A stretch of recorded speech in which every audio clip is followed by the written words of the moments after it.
Hey, what's up? It's the Critical Plug, and I got for you an album review of the new Nettspend album, Early Life Crisis. This is the latest album from singer, songwriter, rapper Gunnar Shepherdson, aka Nettspend, and this man has sold out shows, over 1 million monthly streams. So for me, speaking on his work, whether it's negative, whether it's positive, it's not going to make or break his career. And honestly, if you're into rage, if you need that rage fix, I really don't see why you would avoid this album here, especially if you're not the type of person to listen to albums critically, especially if you just want something to just turn up in the background. But as a music reviewer, as a music journalist, as somebody who's passionate about music, it's my job to give you my honest opinion and point you into a direction of what I think is interesting rage rap, what I think is the best to offer. And it's also my job to give context as well. And as far as rage rap, as far as cloud rap goes, as far as trap rap goes, there's been a very long history running. Because if we're speaking on cloud rap, it's only right that I bring up Playboy Cardi. It's only right that I bring up Lil Uzi. If I'm talking about trap, it's only right that I bring up Future. And then I would have to tell you the new wave of rage rap that came forward with Playboy Cardi's offsprings, whether it's Ken Carson, whether it's Destroy Lonely, who were newcomers in the game, who have really tried their hand at rage rap. And during that time, things were looking pretty bleak, creatively speaking, quality wise. Don't get me wrong, obviously, people loved these guys. Obviously, they had the most savage, most loyal fan base you could possibly think of. But around that time, there came New Blood, because then we had Yeet. And Yeet, as much as I wouldn't say I'm in love with his back catalog, he really did change the game and really did revolutionize rage with his 2093 album. And then after that just followed a renaissance of rage, whether it's Jane Remover adding elements of digicore with their heavy, glitchy, chaotic revenge seekers, and then the absolutely bright, colorful, but also distorted, but immensely catchy, immensely melodic Slayer with Bloodlux. Yes, there is a review coming for that. I've been listening to it. I've been enjoying the hell out of it. And I definitely plan on reviewing that soon. So stay tuned for that. That will be reviewed. And I say all that to say this. We should not have or settle for a low effort, lackluster rage rap album such as this. For one, you're coming in as an outsider doing black music, engaging in black culture. And two, you're not even half-assing it, you're non-existence assing this project. And I'm trying to be as vastly charitable as I could be here. Like, I'm trying not to, like, degrade and tear apart this album to its last compound, but I really don't see anything special about this LP. And I thought to myself, there's no way he could make an album worse than the one he dropped previously. And Netspend just said, hold my beer. It's not like his music is so unhinged or bizarre or experimental, or his delivery is so off the beaten path like an ODB that he could get away with like trash lyrics. Not to say ODB's lyrics were always trash, they weren't, but it mostly bolstered his personality, his character, and just enjoyable to listen to. But this guy just sounds like he's asleep half the fucking time. His bars are barely okay, and he's as intelligible as Jabba the Hutt. And I felt it was important to mention the artists I did before because I have to create context here. Because trust me, I have no problems, I have no qualms with artists dismantling traditionalism. I actually fuck with that. Because one thing I am a big proponent of is rip it up and start again. Huge proponent of that. The motto I live by, it's what I fully agree with, because he's not ripping anything up. He's not starting anything again. He's just continuing the monotony that a whole bunch of mediocre artists in this lane have already landed, have already done. Just delivering vastly unmemorable hooks, and as far as subject matter goes, he's pretty one note. And look, I'm not looking for anything deep, I'm not looking for anything philosophical, but I am looking for innovation and something to create contrast amongst his contemporaries in this rage rap lane. Like, he could at least elaborate or correlate or add something funny or unique or something. Or when he tries to be clever, when he tries to be funny, it's so on the fucking nose. With bars like, if I'm Adam, you're Eve, the apple of my eye.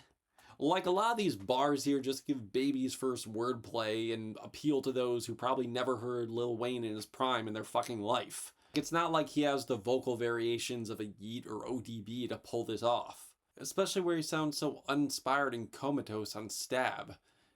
And it's not like this thing is so melodic or so serene that it's like a cool down moment, because the tracks before that weren't even that energetic, weren't even that abrasive to where you could have a cool down moment. It just sounds like he got lazy. And while we do have our higher inflections from him, it's not like it's anything that we haven't heard already. He just sounds like a copycat of Cardi.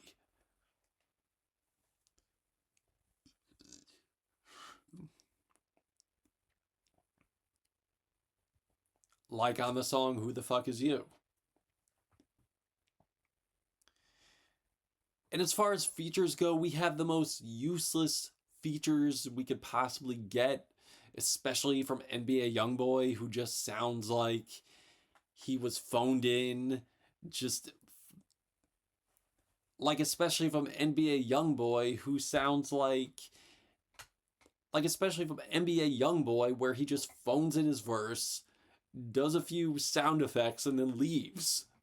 I get how it could rest on star power, but is NBA Youngboy even that relevant anymore? And then we have the song Pain Talk, where Nettspend and Osama Sun commit hip-hop blasphemy by sounding totally identical to each other. It's so hard to pick apart. Like, it sounds like the same person with the same whiny, nasally tone, same cadence, same flow. Like, why is he even on here? And another thing too, with the mixing, I am reliving the same monotonous, same obnoxious, underwhelming quality when it comes to the mixing that I had with Ken Carson, most of Playboy Cardi, Whole Lotta Red, Destroy Lonely, where the bass is so distorted, but not in a colossal crushing type of way, not in like a Revenge Seekers type of way, in a compressed, blown out, who the fuck mixed this type of way. And then we have the opening track where he's rapping over this vaporwave style production, but it sounds so colorless, it sounds so bland. And it's so obnoxious because his delivery lacks so much energy and has the audacity to ask, "Are you ready?" And it has me asking, "Are you ready? If so, for what?" Because it's not reinventing the wheel. He's not bringing anything aggressive here. It's not like he's bringing anything mind-blowing. We're just getting weak bars, same subject matter that we got on the last LP. Basic sexual bars, basic drug bars, basic flex bars. And look, I know you guys probably cringe when I get political, but I have to. And I know you guys probably hate when I get political, but I have to mention this. I have to. Because as we live in this capitalistic hellscape, as we live in a country where the race relations are fucked, you guys need to understand, when benefiting off of black culture, whether you're white man, white woman, non-binary white person, you should 100% know you are a guest and you are benefiting off of black culture, and you need to respect it. You should put your all into this. You should put every ounce of passion, every ounce of determination to prove your place, to actually show that you appreciate being a guest in the house. Because while you are getting the white audience, and while you are gaining momentum, while you are benefiting, you are getting the attention and benefit while you're just half-assing it. I'm sorry, like I said before, non-existence assing it. And it's really sickening. It's really disrespectful, in my opinion. Because the culture, the art was made for Black artists to express themselves, to go against fascism, go against the grain, be creative, speak from the heart, something that means something, something that fights against something. I'm not saying like in a political sense, maybe in a set societal standards, go against that type of sense, go against the expectation type of sense. Like a rebellious in many respects, like a rebellion in many respects. But this isn't rebelling against anything. You're just making a mockery, a bland, flavorless copy of what already exists, and you're benefiting off of it. You're not breaking any new ground. You're not challenging the system. You're just getting praise for doing something that's a weaker version of something that's already great out there. That's it.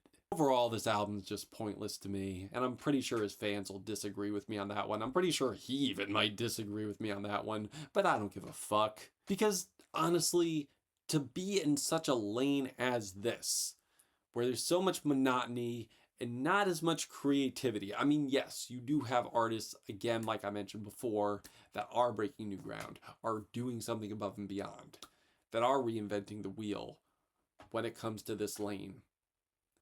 But Nettspend isn't doing that. He's just putting out something rushed, something uninspired.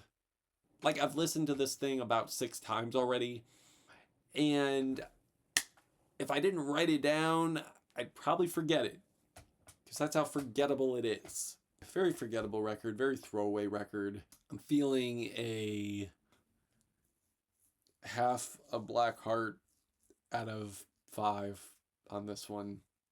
Yeah, I mean, sure, there are some anti-cop bars. That's cool, but other than that, there's nothing else. There's nothing else here. But that's just my opinion.